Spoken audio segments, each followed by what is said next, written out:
3, 2, 1, and liftoff of Discovery, hoisting harmony to the heavens. Hello everyone, today we are taking a look at the differences between Webb and Hubble.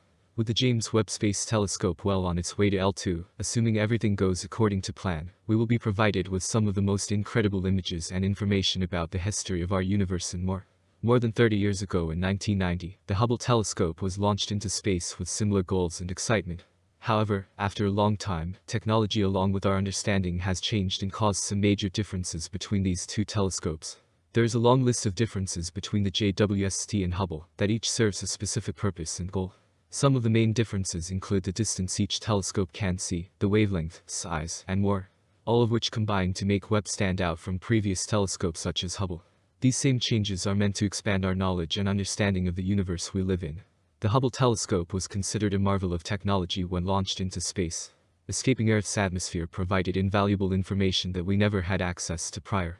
While the telescope did not have the smoothest operation at first, it soon was serviced, repaired, and capable of taking beautiful photos.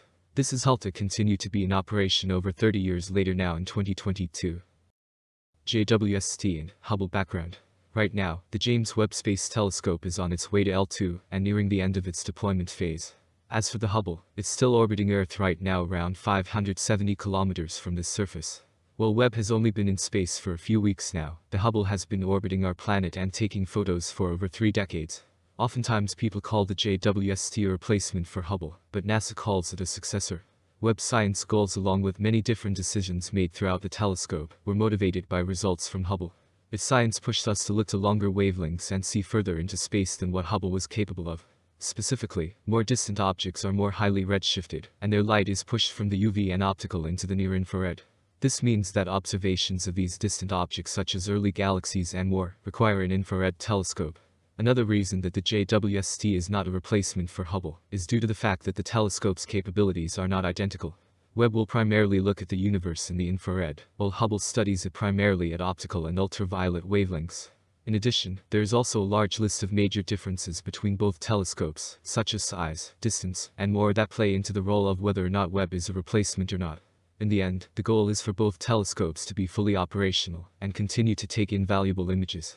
The universe is very big, and there are plenty of things for both telescopes to observe and capture. Telescope differences. View distance. The first major difference between the two space telescopes is the distance each can see. Light takes time to travel, which means the farther away an object, the farther back in time we are looking.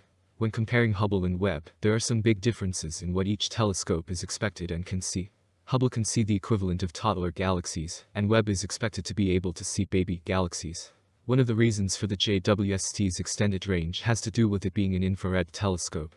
The universe is expanding, which includes the galaxies within it. Einstein's general relativity comes into play and tells us that the expansion of the universe means it is the space between objects that actually stretches, causing objects to move away from each other. In relation to these two telescopes, any light in that space will also stretch, shifting that light's wavelength to longer wavelengths. This has the effect of making distant objects very dim or even invisible at visible wavelengths of light, because the light reaching us is now infrared. Due to Webb being an infrared telescope, it's ideal for observing these early galaxies that no longer can be seen using visible light. Overall, the James Webb Space Telescope will see farther into the past of the universe than any other telescope including Hubble. Wavelength. The next big difference between Webb and Hubble that I partially mentioned prior has to do with wavelengths. As we know, the JWST will observe primarily in infrared. It will have 4 science instruments to capture images and spectra of astronomical objects. These instruments will provide wavelength coverage from 0.6 to 28 micrometers or microns. A single micron is 1.0 times 10 to the negative 6 meters. The infrared part of the electromagnetic spectrum goes from about 0.75 microns to a few hundred microns. This means that Webb's instruments will work primarily in the infrared range of the electromagnetic spectrum, with some capability in the visible range. Specifically, in the red and up to the yellow part of the visible spectrum. Taking a look at Hubble, it can observe a small portion of the infrared spectrum from 0.8 to 2.5 microns. However, its primary capabilities are in the ultraviolet and visible parts of the spectrum ranging from 0.1 to 0.8 microns. Looking at the bigger picture of astronomy, infrared observations are an extremely important aspect. Stars and planets that are just forming lie hidden behind cocoons of dust that absorb visible light. However, infrared light emitted by these regions can penetrate this dusty shroud and reveal what is inside. An example could be the Milky Head Nebula. Here you have large columns of dust and gas that block the view of different galaxies and stars when using visible light. If you take the same photo using infrared, it reveals a large number of additional stars hidden behind the dust and gas. Size. The final major difference between the James Webb Space Telescope and Hubble is the size. Whether you are looking through a personal telescope on Earth or sending a $10 billion telescope into space, size plays a very crucial and important role. The goal of many telescopes is to gather as much light as possible. If you want to look further and further into the universe, this is part of the way you are going to do it. The more light a telescope gathers, the further and more clearly it can make out images. Webb will have an approximately 6.5 meter diameter primary mirror, which would give it a significantly larger collecting area than the mirrors available on the current generation of space telescopes. Hubble's mirror is a much smaller 2.4 meters in diameter, and its corresponding collection area is 4.5 meters squared. This means Webb has around 6.25 times more collecting area. Conclusion. For many decades we have been fascinated by the universe we live in and have wanted to learn more. More than 30 years ago we launched the Hubble Space Telescope, which ended up providing extraordinary images and information about the past of our universe and much more. Now in 2022 the James Webb Space Telescope has been launched and is meant to see further in the past than any other telescope.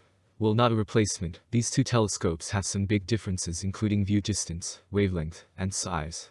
All of which were conscious decisions made based on information learned from past telescopes including Hubble. With Webb still heading to L2, we can hope for its success and wait to see the incredible images and information it provides. Thank you very much for watching.